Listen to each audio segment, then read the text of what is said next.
د جلال آباد ښاروالۍ له لوري د اتمې ناحیې اړوند نورستان مینې او بې نګاه بېلې کلیو ته د کانکریټي سړکونو د جوړېدو چارې د نړیوال بانک پر مالي مرسته پیل شوې.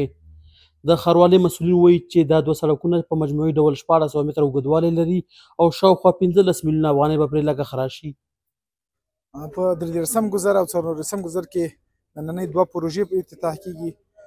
د یونفس موسسو د هم نور همکار موسسو په مالي ملاتړ باندې تقریبا د دې پروژې اوږدوالی د دواړو تقریبا 1400 متره ده او عرض یې ده 15 متره ده.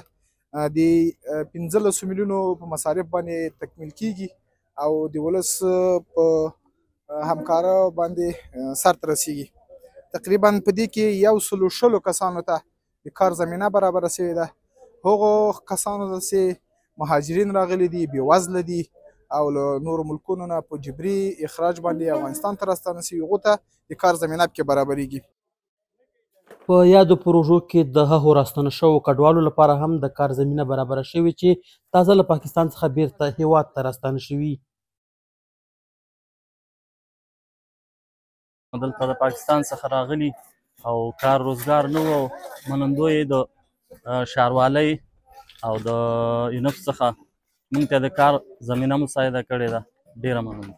موږ تازه د پاکستان نه راکړی شوي او دلته کار روزګار نه و، نو زموږ د دې شرکت والا نه ډېره زیاته مننه کوو چې موږ ته دلته د کار زمینه برابره کړه او دلته کار کوو او بېروزګار نه ګرځو. ډېرو ځوانانو زموږ سره نورو ډېرو ځوانانو ته هم د کار زمینه برابره کړې ده. د سیمې اوسیدونکي هم له دې پرمختګ خوښ دي. دوی وایي چې مخکې له سختو ستونزو سره مخ وو، اوس هیله لري چې د سړکونو په کانکریټي جوړېدو سره به یې ډېرې ستونزې حل شي. دغه سړک باندې چې اوس فعلا کار روان دی، تقریبا کم از کم به د باندې 1.5 کورنۍ شتون لري. دغه کورنۍ مخکې د ډېرو مشکلاتو سره لاس او ګریوان وي، ان تر دې چې ماشومان یې زنانه دا به په اوبو کې تللې او ځان به یې د بازار یا د سودا او یا هم د مکتب دپاره رسولو. ځینې وخت به داسې هم راتللو چې مکتب ته به نه رسېدو، دوی به غیر حاضر شي تر څو پورې به دوی رسېدل.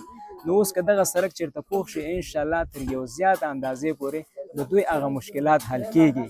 هم به مکتب ته د وختي رسیدګي وکولی شي، هم به دا زموږ سیاسر او زنانه چې کوم یو دي دا به په محفوظ ډول باندې په وچه لاره باندې ځان هغه د مقصد وړ ځای ته ورسوي. د ښاروالۍ له لوري دا هڅه د ښار د پرمختګ او د خلکو د ژوند د اسانتیا لپاره یو مهم ګام بلل کېږي. ولي محمد شینواری، پژواک خبري اژانس، جلال آباد ښار. پژواک خبري اژانس د پیښو رښتینې هنداره